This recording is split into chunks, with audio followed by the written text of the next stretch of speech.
Il y a quelques semaines est sortie la nouvelle boîte d'extension standalone pour Heredity, le jeu de survie de Darukat, et l'éditeur a comme de coutume eu la gentillesse de m'en envoyer un exemplaire.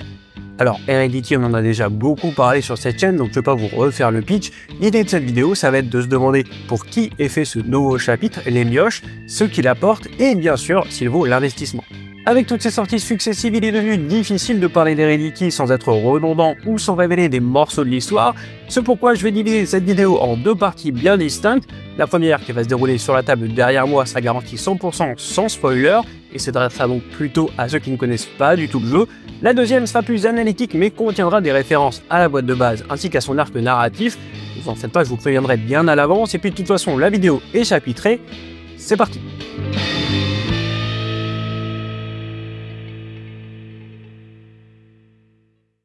Nous voilà donc devant une partie fictive d'Heredity. Je vous l'ai dit ici, on sera complètement sans spoiler. Le décor que vous voyez ainsi que les quelques cartes histoire sont issus d'un kit de démonstration pour les salons de jeu. Donc cette histoire, ces décors n'ont rien à voir avec la vraie campagne d'Heredity, le livre de Swan, ni avec ce qui suit. La seule chose que vous allez retrouver, ce sont les deux personnages qui sont là, mais ce n'est pas très important. Je ne vais pas vous refaire tout le pitch ni l'explication de règles d'Heredity, j'en ai déjà beaucoup parlé. Si ça vous intéresse, je mettrai dans un coin de l'écran un lien vers la vidéo review dans laquelle j'explique en profondeur les règles et pourquoi je les trouve absolument géniales.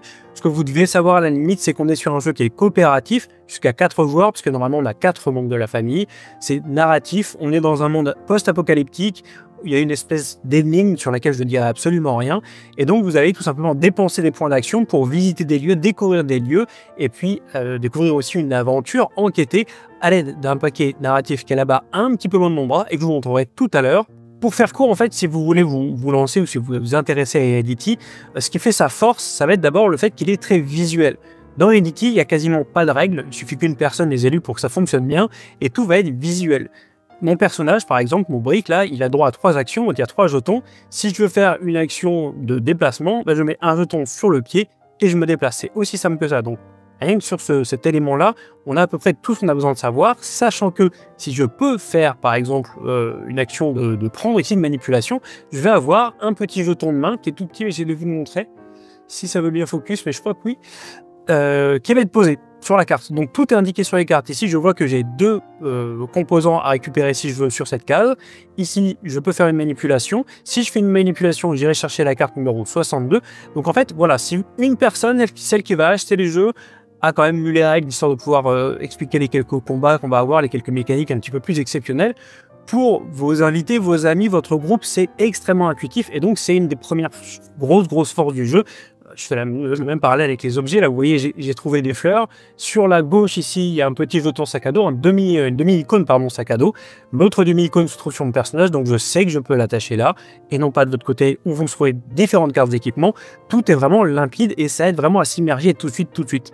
Et pour les combats, ça va être pareil. Si Brick est blessé, je vais donc récupérer autant de jetons blessure que j'en ai subi, et puis je vais choisir où je les mets. Donc si je le blesse à la tête, il pourra plus observer, il pourra éventuellement plus parler. C'est moi qui vais décider, en fait, c'est le truc un peu sympa. Je peux aussi lui briser les 2 pattes, on va dire, ou les deux bras en tout cas. Et dans ce cas-là, Brick ne pourrait plus du tout faire de manipulation. Il y a un système même de blessure grave avec des cartes qu'on retourne, et vous voyez de l'autre côté, on a moins d'icônes. Je ne vais pas dans les détails, mais bon voilà, c'est visuel, c'est intéressant et c'est intuitif. L'autre vraie grosse force de ce jeu, pour moi, c'est ce qu'on appelle la ligne du temps qui se trouve ici. Et c'est ce qui va vous permettre en fait de jouer, de suivre la progression de l'histoire.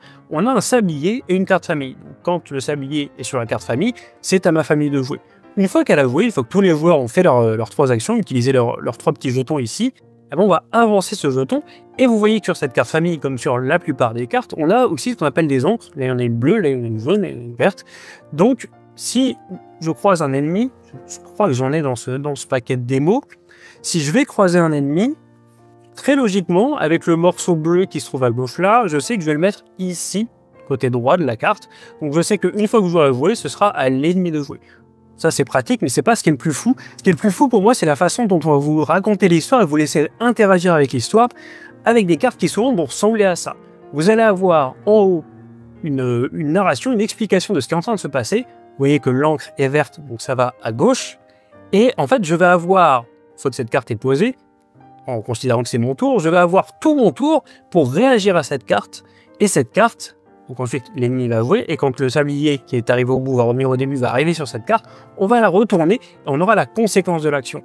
Je donnais toujours l'exemple de, sur le recto de la carte, vous pouvez voir quelqu'un frappe à la porte, et puis vous décidez pendant votre tour si vous ouvrez la porte, si vous vous cachez, si vous vous armez, et une fois qu'on arrive ici, on retourne la carte, et on voit vraiment qui était derrière la porte, ou ce qui va se passer.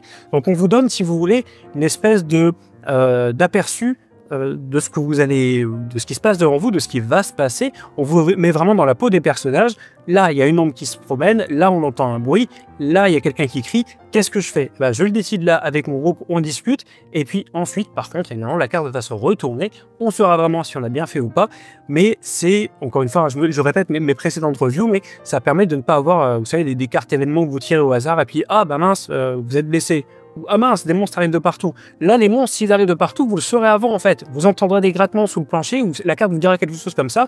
Et avant qu'ils n'apparaissent vraiment derrière la carte, parce que derrière la carte, vous pouvez par exemple avoir une carte ennemie qu'on vous dira de mettre ici. Avant ça, vous aurez un tour, au moins un tour en tout cas, pour réagir. Et donc tout ce système-là fait que la ligne de temps est très vivante, que l'aventure, le déroulement paraît très logique, très chronologique. C'est ce qui fait, encore une fois, l'immersion et le génie d'Heredity. Alors cette boîte d'Heredity les mioches que j'ai là, que je n'ouvrirai peut-être même pas pour absolument ne rien vous révéler, je pense vraiment qu'elle est faite pour vous si vous regardez ce segment et que vous n'avez jamais joué à Heredity. En fait, elle propose une réécriture, une revisite du chapitre 1 de la boîte de base. C'est-à-dire la première boîte Heredity qui est sortie avec la campagne originelle. Il y a un premier chapitre qui se passe dans une maison. Là, on vous donne... C'est une espèce de réinvention, de réécriture, les enjeux sont différents, ce qui va se passer, les événements sont sensiblement différents. Et donc ça vous permet éventuellement de tester ça avec un groupe, avec un ou plusieurs groupes, de le refaire plusieurs fois, sans vraiment d'enjeu, puisqu'il n'y a pas de notion de campagne, c'est un scénario unique. Et si ça vous plaît, que vous achetez donc le livre de Swan, qui est la boîte complète du jeu, vous referez un chapitre 1, certes à peu près dans le même lieu, avec les mêmes personnages, mais toute la narration sera différente. Si vous pensez savoir ce qui va se passer, vous aurez souvent des surprises en jouant par anticipation. Et donc, si vous voulez, ça devient une espèce de démo payante à moindre risque. Si vous voulez, cette boîte-là, elle vaut en moyenne 10 €. Sachant qu'il y a quand même un joli paquet de cartes dedans. Alors ça, je peux vous montrer, parce qu'il y a une carte qui empêche les spoils. Voilà, vous avez une belle quantité de cartes. Là, vous avez un petit peu des jetons aussi pour jouer, parce que vous n'aurez pas les morceaux en bois qui font partie du livre de Swan.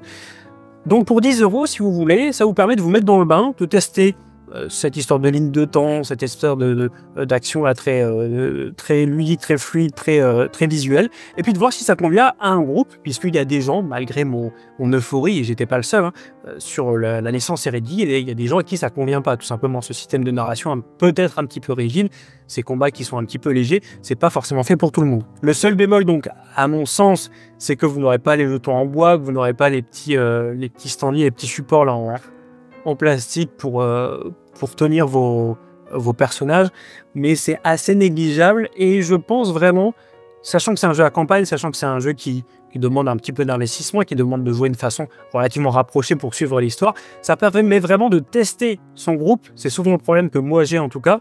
Vous savez, vous achetez un jeu parce que vous êtes sûr qu'il va être génial et personne dans votre groupe n'aime ou ne veut y jouer. Et là, avec ça, pour 10 €, vous testez. Si ça marche pas, c'est un petit peu comme un escape game en boîte. Là, vous pouvez le revendre assez simplement. Et puis, de toute façon, son prix modique fait qu'il restera assez facile d'accès. Donc, je pense que c'est une bonne idée. Sachant qu'il est difficile de faire une démo en dehors de Tabletop Simulator dans le jeu de société, de proposer comme ça une réécriture qui, éventuellement, on y viendra après, peut s'adapter à ceux qui ont déjà fini tout le jeu, la campagne de base, etc., pour revenir aux origines de façon différente, mais aussi qui va permettre donc à un nouveau public qui veut pas trop se mouiller, qui n'a pas forcément les moyens, qui sait pas forcément quoi offrir, de tester la bête, d'aviser s'il faut aller plus loin.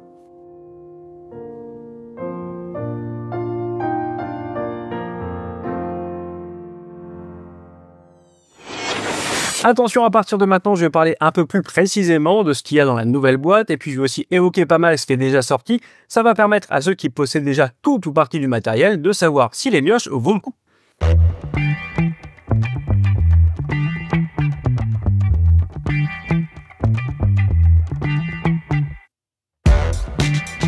Heredity les mioches a été vendu comme une version revisitée du chapitre 1 de la boîte de base, soit l'attaque de la maison de famille, et quand j'ai entendu parler de ça, je me suis tout de suite demandé à qui cette boîte d'un seul scénario pouvait vraiment s'adresser. Après l'avoir parcouru dans tous les sens, cet unique scénario, il me semble que les mioches poursuivent deux objectifs. en dehors du discours officiel qui est « on expérimente sur un nouveau format ». Le premier de ces objectifs, je viens d'en parler, c'est en quelque sorte de servir de démo payante, voire d'outil pour présenter le jeu à un groupe, en posant le décor sans spoiler l'histoire. Dans ce cadre-là, les mioches fonctionnent, même s'ils présentent quelques inconvénients, comme du matériel plus cheap, on n'a que des jetons en carton, l'absence de livret de règles qu'il faudra aller chercher sur internet, et une articulation un peu moins séduisante, mais je mets cet aspect de côté pour le moment.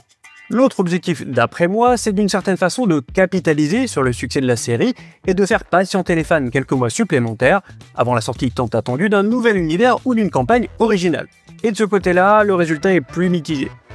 Étant fan du livre de Swan et ayant déjà revu l'ensemble de la gamme, j'ai beaucoup, quand je dis beaucoup, c'est vraiment beaucoup, joué à Heredity et je n'avais pas forcément envie de retourner dans la maison des origines une énième fois. Si c'est aussi votre cas, que vous avez joué le chapitre 1 ad nauseam pour montrer le jeu à tout le monde, voici une liste d'arguments qui tendent à me faire penser que les mioches pourraient tout aussi bien vous frustrer que de prolonger votre expérience. Je commence par un argument très subjectif et personnel que j'avais déjà évoqué quand j'avais revu le souvenir. Pour moi, les mioches abîment l'univers préexistant dans le livre de Swan en altérant l'histoire et les personnages tels qu'on les connaît. Dans les mioches, ce sont Brick et Selena qui insistent et convainquent leurs parents d'affronter directement les scavengers au lieu de fuir, et ce prémisse nous a paru tellement improbable qu'il nous a dès le départ sorti de notre immersion.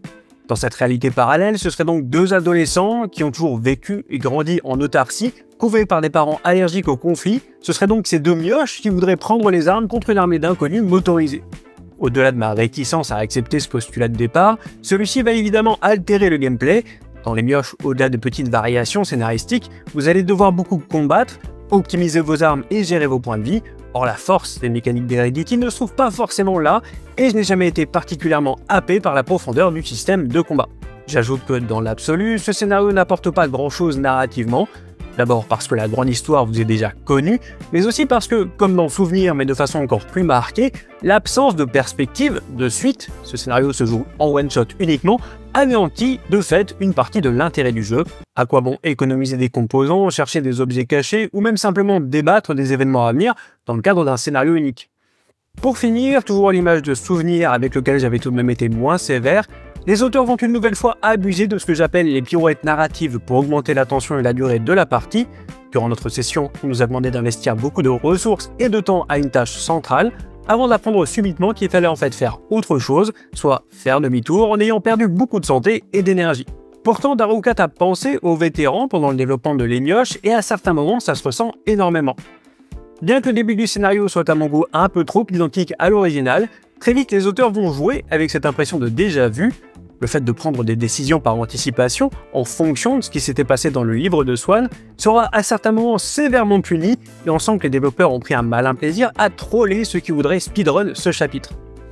On pourrait aussi louer la présence de traits d'humour, sorte de signature de ce chapitre. N'en reste pas moins qu'en devant fournir du matériel à ceux qui ne possèdent pas le jeu de base sans faire exploser les coûts, Darukat se pose le cul entre deux chaises, et vous allez vous retrouver avec des composants qui non seulement font doublon avec votre core box, mais qui en plus sont de moins bonne qualité.